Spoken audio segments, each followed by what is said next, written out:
नमस्ते दोस्तों, मैं विश्वजीत। आप सभी को तहे दिल से WB हिंदी मीडियम में स्वागत है। तो आज मैं 5वीं कक्षा वह देश कौन सा है पंडित रामनरेश त्रिपाठी का लिखा हुआ है। तो इसका क्वेश्चन आंसर देख लेते हैं। अगर आप मेरे पिछले वीडियो नहीं देखे हैं तो आप मेरे पिछले वीडियो मेरे डिस्क्रिप्शन बॉक्स से जाकर देख सकते हैं। तो चलिए इसका 6 देख लेते हैं। वाक्यों में क्रिया पदों के नीचे रेखा खींचो और पास में लिखो। मतलब यहाँ पर क्रियापद को खोजना है और अंडरलाइन करना है। जिसके चरण निरंतर रत्नेश धो रहा है, तो धो रहा है ये हो जाएगा क्रिया। नदियाँ जहाँ सुधा की धारा बहा रही है, तो बहा रही है क्रिया। दिन रात हंस रहे हैं, वह देश कौन सा है, तो हंस रहे हैं क्रिया।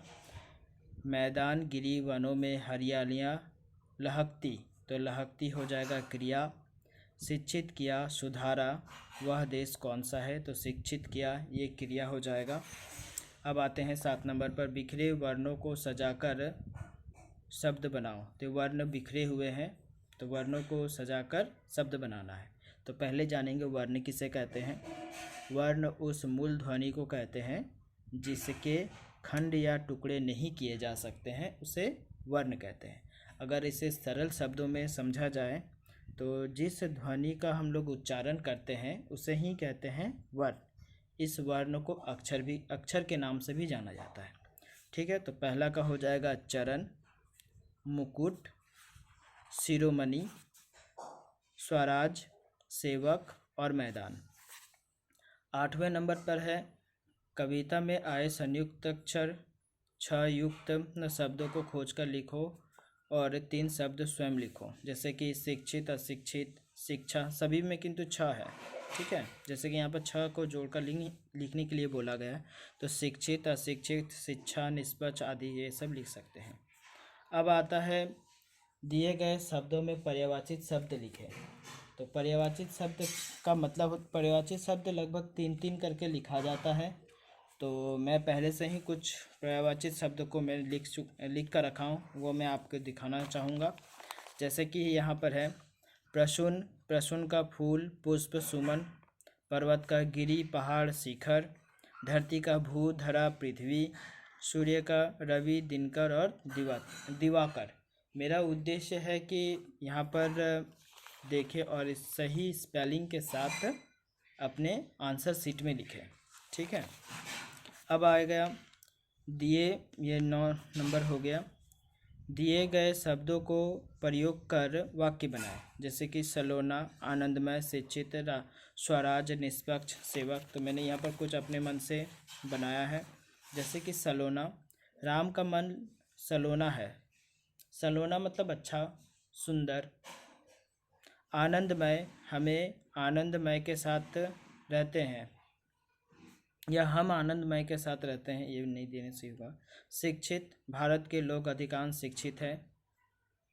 स्वराज, स्वराज हमारा जन्मसिद्ध अधिकार है। निष्पक्ष, हमें निष्पक्ष भाव के साथ सोचना चाहिए। सेवक, मैं देश का सेवक हूँ। अब यहाँ पर आ गया है 10 नंबर हो गया। 11 नंबर, शब्दों की वर्तनी को सुधार कर लिखें। यहाँ पर देखा जाए तो प्रत्येक वर्तनी किंतु अशुद्ध रूप में लिखा हुआ है, इसे शुद्ध रूप में लिखना है। तो मैं यहाँ पर 8 का 8 शुद्ध रूप में लिखा हूँ। स्वर्ग, स्वर्ग को स्वर्ग, चरण को चरण, प्रसून का प्रसून, शिरोमणि का शिरोमणि, पृथ्वी का पृथ्वी, प्रथम का प्रथम, प्रेमेशी का प्रेमी, प्रेमी का प्रेमी, निष्पक्ष का निष्पक्ष। ठीक है, अब विशेष्य और विशेषण विशेष्य। जैसे कि यहाँ पर है सलोना का देश, सलोना देश। सुंदर, प्रसून, आनंद, धन। न्यायकारी, जन। रसीले, फल। सेवक, सपूत। 13 नंबर, सही विकल्प का सही चिन्ह चुनकर उस पर टिक आउट करना है। जैसे कि इस कविता में किस देश का वर्णन किया गया है, तो भारत देश का वर्णन किया गया है। सुधा की धारा किसे कहा गया है, नदी को कहा गया है। नदियों को सुधा कहने का कारण, क्योंकि नदियाँ सबकी प्यास बुझाती है, इसलिए इसे हम कह सकते हैं, सबकी प्यास बुझाती है। ठीक है, अब आते हैं, इस कविता के कवि का नाम क्या है? तो राम नरेश त्रिपाठी। पिता के आदेश से किसने अपना राज्य तिनके के समान समझकर छोड़ दिया? तो राम ने, जेहेतु राम बड़े भाई हैं इसलिए राम होगा। इस कविता में भारत का मुकुट किसे कहा गया है? तो हिमालय को कहा गया है। कविता अब 14वें नंबर पर, कविता से चुनकर उन पंक्तियों को लिखो जिनका अर्थ नीचे दिया गया है। तो संसार के लोगों को सबसे पहले जागृत करने वाला, शिक्षा प्रदान करने वाला वह देश कौन सा है? तो ये आपके लिए मैंने छोड़ दिया, या आप अपने मन से लिखेंगे। मैं कविता से उठाकर पंक्तियों को लिखेंगे। ठीक है, जहाँ अमृत जैसा जल बहने वाली नदियों के द्वारा सिंचाई होती है वह देश कौन सा है? तो यह कविता से पंक्ति उठाकर यहाँ पर भरना है। अब आते हैं, शब्दों के अर्थ लिखें।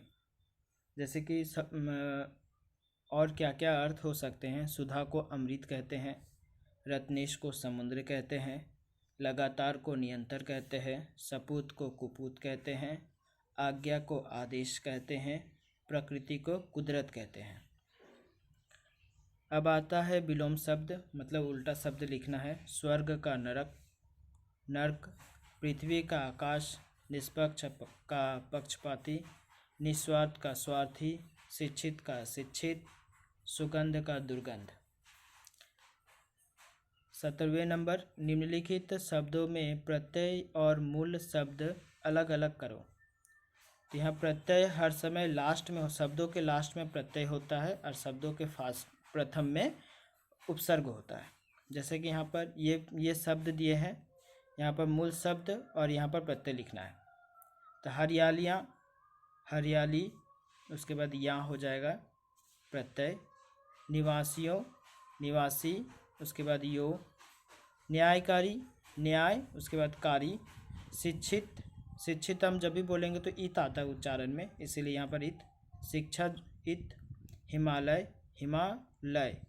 ठीक है, मेरा भारत महान पर 5 वाक्य अपने भाषा में लिखें, अपने शब्दों में लिखें। जैसे कि मैंने लिखा, भारत देश को सोने की चिड़िया कहे जाने वाली दुनिया का सबसे महान देश है।